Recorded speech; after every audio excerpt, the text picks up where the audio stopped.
Hello and welcome to a video summary of The Pardoner's Tale.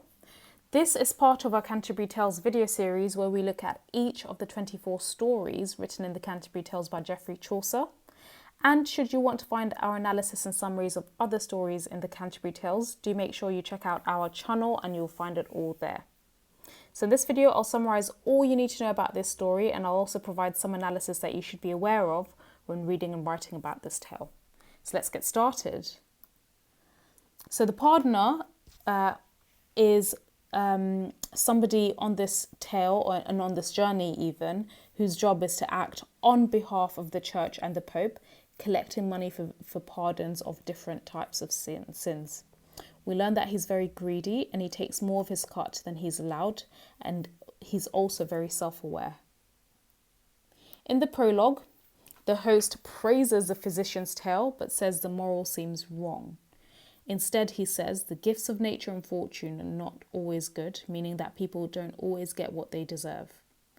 He decides to need a happier tale next and tells the pardoner that it's his turn.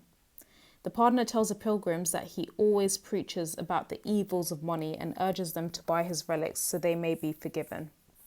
He admits that he is sinful of greed for money, but he also wants to absolve them of their sins for it. Now his story goes thus. There once were 3 young men in Flanders, eating and drinking and being merry. A coffin passes by them and they ask who's died. The man tells them that it was a friend who was stabbed in the back by a thief named Death. The 3 men believe Death is still out there and decide to go and kill him in revenge. They meet an old man who says that he is wandering the earth looking for someone who will trade youth for old age. Then he says, "Not even death will take my life." They ask where they can find this Death. He directs them to a tree where they find gold coins which they keep. They decide to wait until night to steal the gold and draw straws to determine who will go back to town to buy food while they wait. The youngest draws the shortest straw and leaves, and when he leaves, the other 2 agree to kill him and share his part of the money. Meanwhile, the third decides he wants the money all for himself and poisons the wine he buys and brings back to them. When he returns with the food and wine, the other 2 stab him. They share the food and wine, which is poisoned, and all 3 die and all find death eventually. So, like other tales, this specific story interacts with the one before it, so the physician and pardoner are both very greedy men.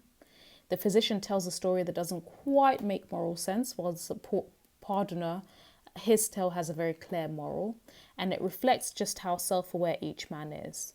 The physician doesn't see himself as greedy, whilst the pardoner is much more aware of his own sins. Though his tale is about how bad greed for money is, he still asks pilgrims for money, and his job is still to collect money in return for pardoning of their sins, which is quite a paradox. So that's it for now. If you found this video useful, do give us a thumbs up, and also do subscribe to our channel for more educational videos and free revision sheets. Thank you for listening.